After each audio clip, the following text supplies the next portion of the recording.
السلام علیکم ورحمۃ اللہ وبرکاتہ۔ جی، اسلامی عقیدہ کتاب و سنت کی روشنی میں سبق نمبر ہے اس کا 8۔ اسلام میں دوستی اور دشمنی، یعنی دوستی اور دشمنی کا کیا معیار ہے ایک کلمہ پڑھنے والے مسلمان کے لیے۔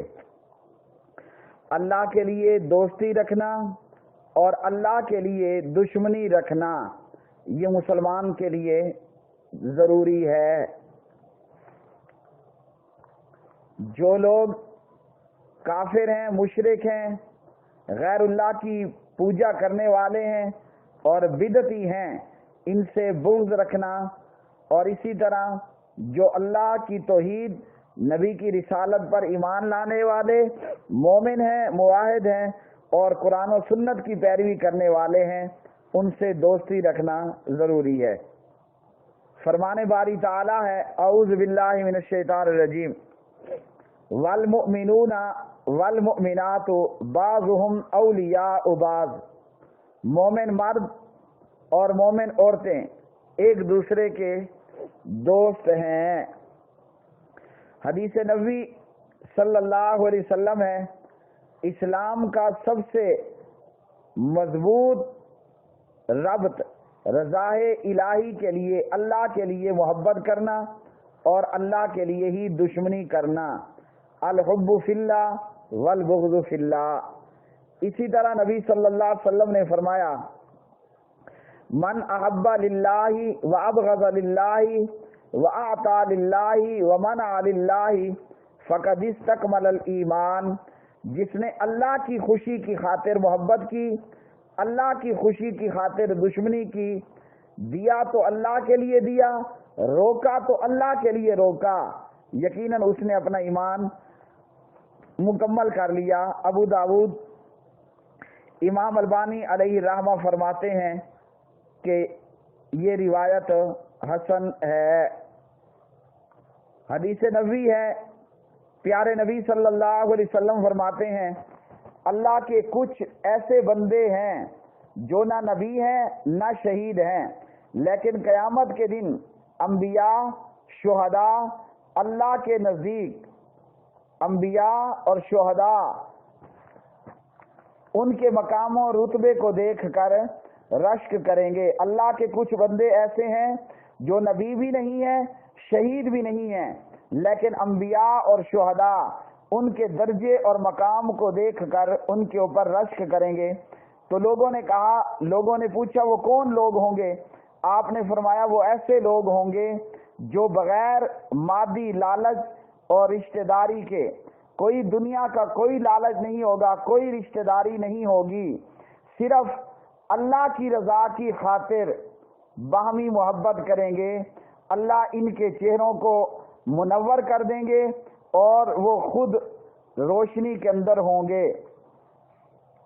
یہ لوگ قیامت کے دن نہ ان کے اوپر کوئی غم ہوگا نہ کوئی خوف ہوگا۔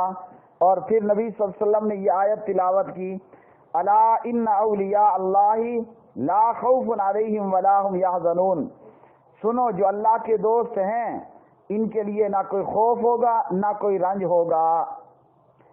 ابن عباس رضی اللہ تعالی عنہ نے فرمایا، اللہ کے لیے محبت، اللہ کے لیے بغض، دوستی اور دشمنی، اس سے اللہ کی دوستی ملتی ہے۔ اللہ کے لیے دوستی اور دشمنی کیے بغیر کوئی بندہ ایمان کی لذت سے آشنا نہیں ہو سکتا، چاہے وہ کتنا ہی نمازی اور روزے دار کیوں نہ ہو۔ اللہ کے دوست کون سے ہیں اور شیطان کے دوست کون سے ہیں؟ فرمان باری تعالی ہے، اللہ کے دوست وہ ہیں جن کے اوپر کوئی خوف نہیں ہوگا، کوئی غم نہیں ہوگا۔ الا ان اولیاء اللہ لا خوف علیہم ولا هم یحزنون الذین آمنوا وکانوا یتقون۔ اللہ کے دوست جن پر کوئی خوف، کوئی غم نہیں ہوگا، یہ کون سے لوگ ہوں گے؟ جو ایمان لائے اور جنہوں نے تقوی اختیار کیا۔ یعنی اللہ کے دوست کتاب و سنت پر عمل کرنے والے اور پرہیزگار مومن، یہ وہ لوگ ہیں جو اللہ کے دوست ہوں گے۔ کتاب و سنت پر عمل بھی ہوگا اور عمل بھی ان کا درست ہوگا، یعنی ہر ایسے کام سے بچیں گے جس کام سے اللہ کی پکڑ یا اللہ کی ناراضگی آئے۔ تقوی کا معنی اپنے آپ کو اللہ کی ناراضگی اور اللہ کی پکڑ سے بچانا، ہر اس کام سے دور ہونا جو اللہ کی ناراضگی اور اللہ کی پکڑ کا سبب بن جائے۔ پیارے نبی صلی اللہ علیہ وسلم فرماتے ہیں، میرے دوست وہ لوگ ہیں جو مومن ہیں، اور پیارے نبی صلی اللہ علیہ وسلم فرماتے ہیں اللہ رب العالمین اور نیک مومن یہ میرے دوست ہیں۔ شیطان کے دوست کون سے ہیں؟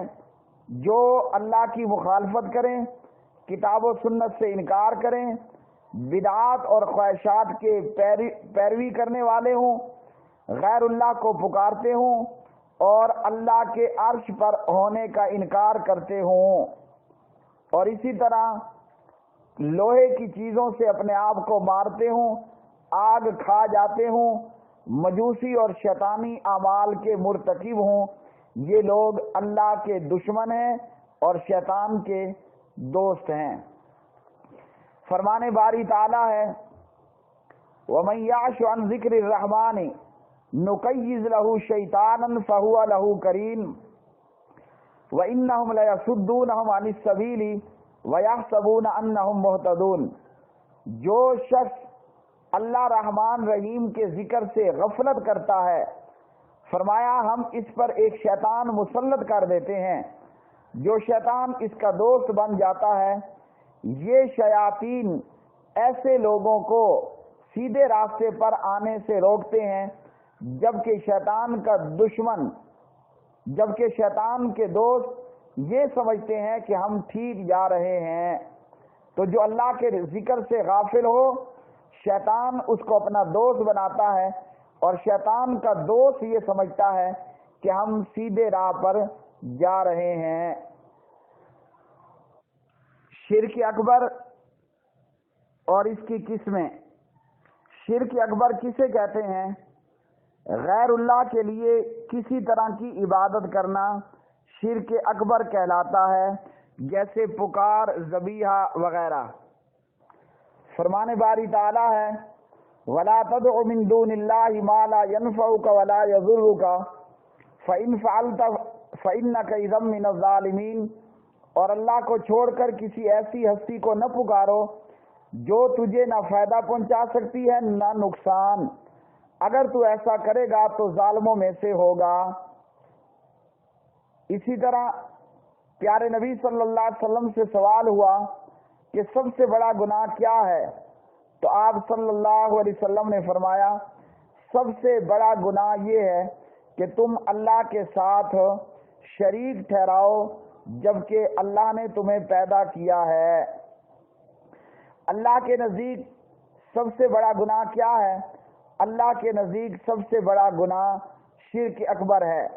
جناب لقمان اپنے بیٹے کو وصیت کرتے ہیں، یا بنی لا تشرک باللہ ان الشرک لظلم عظیم۔ اے میرے بیٹے، اللہ کے ساتھ کسی کو شریک نہ کرنا۔ بات یہ ہے کہ یقیناً شرک بہت بڑا ظلم ہے۔ حدیث نبوی ہے، بڑے گناہوں میں سے الاشراک باللہ، اللہ کے ساتھ شرک کرنا ہے، ماں باپ کی نافرمانی کرنا، اور اسی طرح جھوٹی گواہی۔ صحیح بخاری۔ کیا اس امت میں بھی شرک موجود ہے؟ یعنی یہ امت لا الہ الا اللہ محمد رسول اللہ پڑھنے والی، کیا اس کے اندر بھی شرک موجود ہے؟ جی ہاں، اس کے اندر بھی شرک موجود ہے۔ فرمان باری تعالی ہے، وما یؤمن اکثرهم باللہ الا وهم مشرکون۔ ان میں سے اکثر اللہ کو مانتے ہیں مگر اس کے ساتھ دوسروں کو شریک ٹھہراتے ہیں۔ حدیث نبوی صلی اللہ علیہ وسلم ہے، اس وقت تک قیامت قائم نہیں ہوگی جب تک کہ میری امت کے بعض گروہ مشرکین کے ساتھ نہیں ہو جائیں گے بتوں کی پوجا ہوگی اس وقت قیامت آئے گی. لا تقوم الساعۃ حتی تلحق قبائل من امتی بالمشرکین وحتی تعبد الاصنام. صحیح ترمذی. اسی طرح شرک کے حوالے سے مردوں کو پکارنا یا زندہ غیر موجود کو پکارنا، جی ہاں، مردوں کو پکارنا اور غیر موجود کو پکارنا یہ شرک اکبر ہے. وَلَا تَدْعُ مِن دُونِ اللَّهِ مَا لَا يَنفَعُكَ وَلَا يَضُرُّكَ فَإِنْ فَعَلْتَ فَإِنَّكَ إِذًا مِنَ الظَّالِمِينَ. اور اللہ کو چھوڑ کر کسی ایسی ہستی کو نہ پکارو جو تجھے نہ فائدہ دے نہ نقصان، اگر ایسا کرے گا تو ظالموں میں سے ہوگا. یہاں ظلم سے مراد کیا ہے؟